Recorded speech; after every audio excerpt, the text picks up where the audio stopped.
والمكايدة هي ليست من أساليب الرجال. الرجالة لما بتختلف بتواجه وتصطدم بصدورها وقلوبها، إنما لا تكايد. صلي على النبي ونشوف هنبتدي الكلام منين. عليه افضل الصلاه والسلام. تعالوا نسمعوا ابراهيم قال له ايه في الفيديو.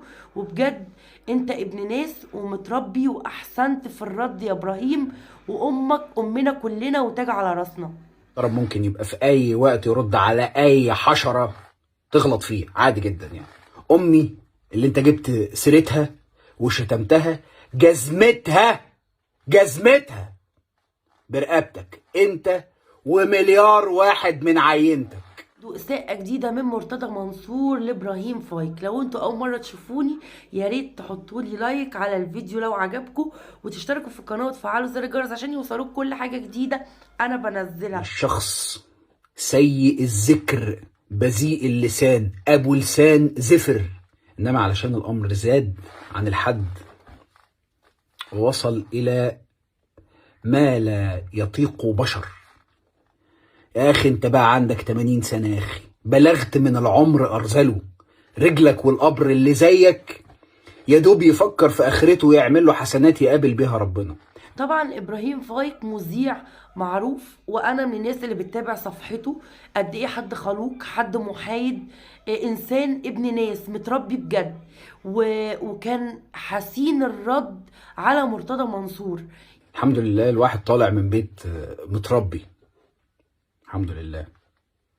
ابويا شيء قوي على تربيتي قوي، وامي الله يرحمها زرعت فينا حاجات كتير جدا جدا ما زلت لحد دلوقتي عايش بيها يعني.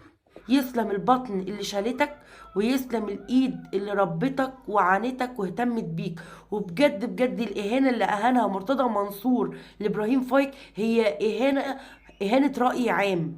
لما تروح تعمل فيش وتشبيه كده في صحيفتك الجنائيه عليك حكم محكمه انك سباب ولعان. هعيشها مره واحده وهو عايشها مرفوع الراس. اونطجي يا جعجاع يا ابو لسان زفر يا سباب يا لعان بالقانون. وفي ختام الفيديو بتاعي حابه بجد اناشد جمهور نادي الزمالك. يعني المفروض تعملوا هاشتاج توقفوا بيه مرتضى منصور ده لحد عنده، عشان حتى يتراجع عن اخطاء لسانه وعن زلات لسانه. في رد فعل قوي من جمهور نادي الزمالك. انا بفهم حاجه واحده بس، انا عايش مره واحده بس عايش مره واحده بس، هعيشها مرفوع الراس دكر على اي حد. اسمك اللي بالمناسبه ما بقاش بيعبر عن اي حاجه غير عن السب والشتيمه، وده تستحقه انه يلتصق اسمك بكل القاذورات دي، ده اللي تستحقه بالمناسبه يعني. يا رب يكون الفيديو بتاعي عجبكم. لو عجبكم الفيديو يا ريت تحطوا لي لايك وتكتبوا لي رايكم في الكومنتات. والسلام عليكم ورحمه الله وبركاته.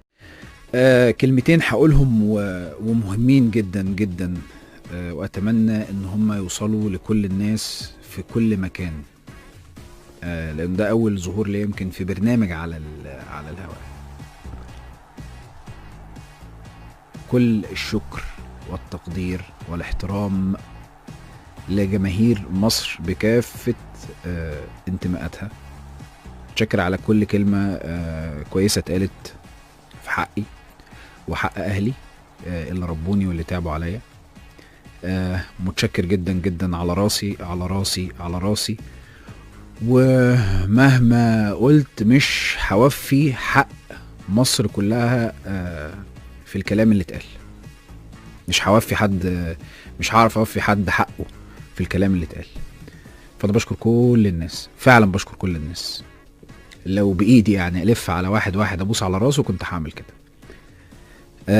دي حاجة. الحاجة التانية، اللي عارف كويس مهنته الإعلامية وعارف مدى سموها ومدى رقيها يعلم تماما أنها مهنة بعيدة كل البعد عن تصفية الحسابات والمكايدة أو أي شيء من هذا القبيل. والمكايدة هي ليست من أساليب الرجال. الرجالة لما بتختلف بتواجه وتصطدم بصدورها وقلوبها، انما لا تكايد.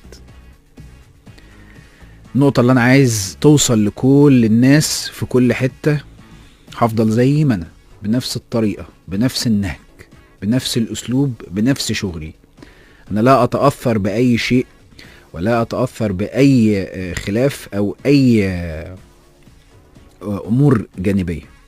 في الاخر انا عارف انا عايز ايه، وعارف انا بطلع كل يوم لمين، ومقدر جدا شغلانتي، وعارف ان الهوا له تمن، وتمنه انه الناس تشوف برنامج رياضي محترم محترف في اخبار وفي تفاصيل وفي مناقشة للقضايا.